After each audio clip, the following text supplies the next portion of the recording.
Happy May 19th. It's hard to believe it's been 20 years since that horrendous storyline involving Kane took place. It was just really a marketing play to promote See No Evil, which was a movie that was produced by WWE Studios, and it starred Kane as Jacob Goodnight, this horror movie slasher villain. But I wanted to mention it because it's been 20 years now. It's May 19th. The segment was about May 19th of 2006. Now we're in 2026, 20 full years. Went back and watched some of the videos, and it's so bad, it's good. It's not like the Vince McMahon God storyline from that time, which was like so bad.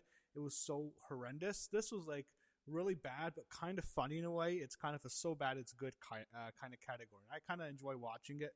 Sometimes it's like a guilty pleasure for me, and that's why I made my short. So if you haven't seen the short, check out my short on the May 19th storyline. Anyways, this is an NXT review show, and it opened up with Miles Bourne and Tony D'Angelo taking on Cam Hendricks and Mason Rook. So, my goodness, this man is overweight. Like, he needs to wear something better. Just do what Kevin Owens does and like wear bicycle shorts and a shirt. Don't fucking wear a singlet. Like, you can see how fat his legs are. He's way fatter than Mash Trans, and at least he knew to cover himself up well. Like, that's what overweight people have to do sometimes. Like, wear multiple shirts so it doesn't look as bad. Like, oh, it's so bad. Anyway, Tavion Heights messed up, and he interfered. He was trying to interfere to help Miles, but it blew up in his face, and eventually Miles got pinned after he took Mason Rook's finisher.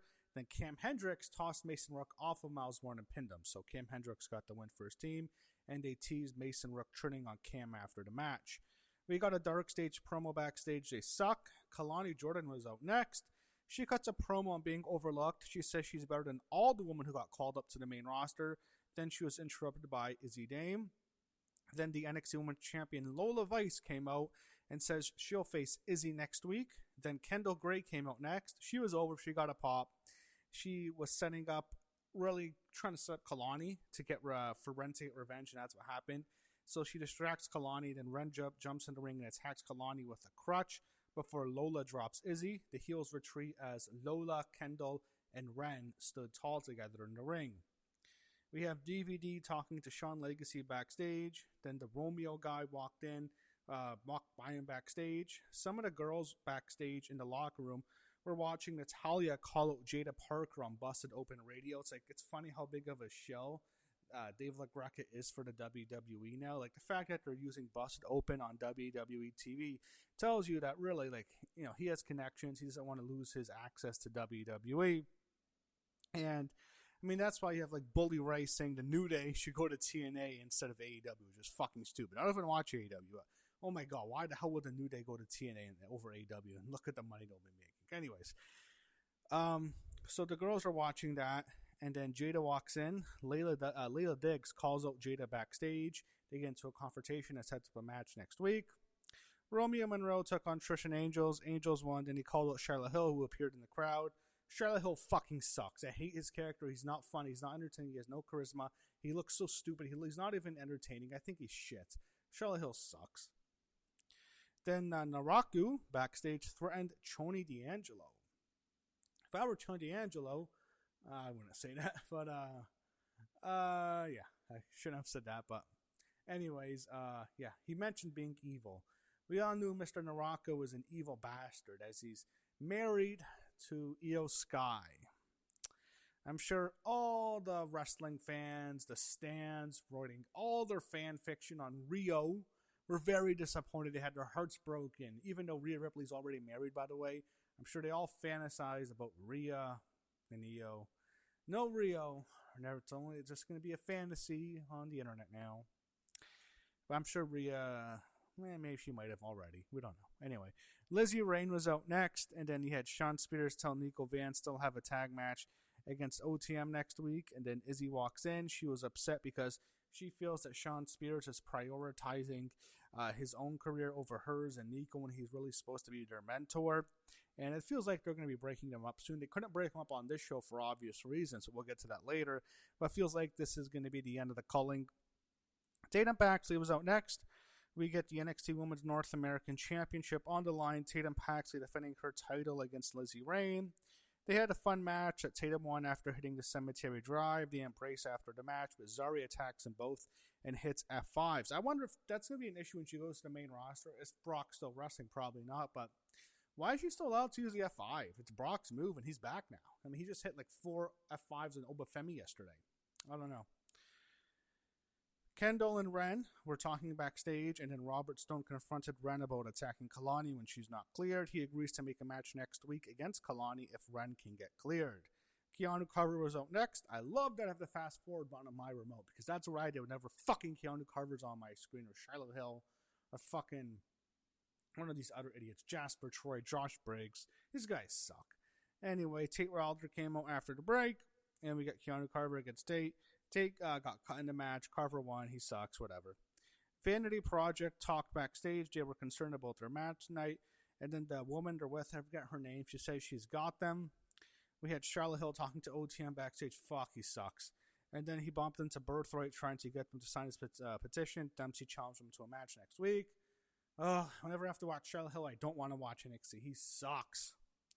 Sarah Schreiber in pink, looking good, by the way, in the ring, interviewed Cam Hendricks after his win. He got the winning fall in the tag team match when he teamed with Mason Rook against Choney D'Angelo and the guy who got pinned, which was Miles Bourne. And this sets up Mason Rook interrupting him, and he lays out Cam Hendricks. I don't know why they're going to push Mason Rook. I don't see what John Cena sees in him. I don't get it. I don't know why John Cena likes this guy so much. He thinks the world of him for whatever reason. I don't get it, John.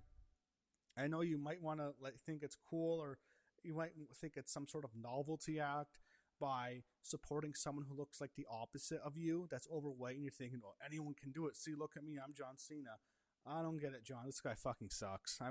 He doesn't suck. He's good in the ring, but come on. Look at him, John. Look at this fucking guy. Why? He's fucking morbidly obese. For fuck's sakes. He looks like some fat, overweight wrestling fan. Sorry to say. That's what it looks like. Anyway. So, you had, after that, I wish they could have some more Sarah Schreiber. I like looking at her. Then they preview next week's show. Dark State was out next. After the break, the Vanity Project came out. We got our main event, the NXT Tag Team Championship defended on the line. Vanity Project defending against Dark State. So, the Vanity Project won. I don't give a shit about Dark State. Ricky Smokes pinned Shaquan Sugars. And then they turned on Sugars, the other 3 guys, led by Dion Lennox. He's going to be the leader now. The other 2 are just kind of followers. They don't mean much. They turned on him, and then they gave him a modified Shield powerbomb through the table and through the announce table, and that's how the show ended. I hope they don't push Shaquan Sugars as some solo act. Now, he sucks. I don't give a shit about Darkseid. I hate it. I'm not a fan of any one of these guys. I don't know why they get all this TV time. It's just NIL bullshit. But NXT tonight, I did not like. I've been enjoying NXT a lot more this year than last year. I think the biggest upgrade from NXT really has been Robert Stone, who we didn't see too much, but he is so much better than Ava. And Ava is just so terrible. It's like Robert Stone's the best GM ever. I mean, I think both Adam Pearce and Nick Aldis are better than Robert Stone, is a lot better. But he is infinitely better than Ava, infinitely better. And it's made the show so much easier to watch when, she just killed the show last year. She was so horrible. Oh, I don't even want to mention her number, how bad she is. She sucked, but he's made the show a lot easier to watch. So, but this was a down week in my opinion. I know it's it feels like NXT, there's nothing going on because we don't even know the next fucking NXT PLE coming up. I mean, they haven't announced it. What, are they going to do Battleground this year? I'm not sure they're going to do Battleground this year. When are we going to get it? Anyways, I don't know what's next for NXT. I'm waiting for the next big announcement or next big PLE. It just feels like NXT, nothing's really going on right now. It feels like NXT, to be honest, it's in its dead season for the year. And hopefully something happens. It's a rebuilding time for NXT. They've lost a lot of talent, more talent than they've lost in many years to the main roster after WrestleMania this year. But I really don't know what's next for NXT. And I want to see more of a direction. And hopefully, hopefully we find out what's the next big PLE, where they're going next. Because it just kind of feels right now, they're in rebuilding mode, and they might stay in rebuilding mode for quite a long time.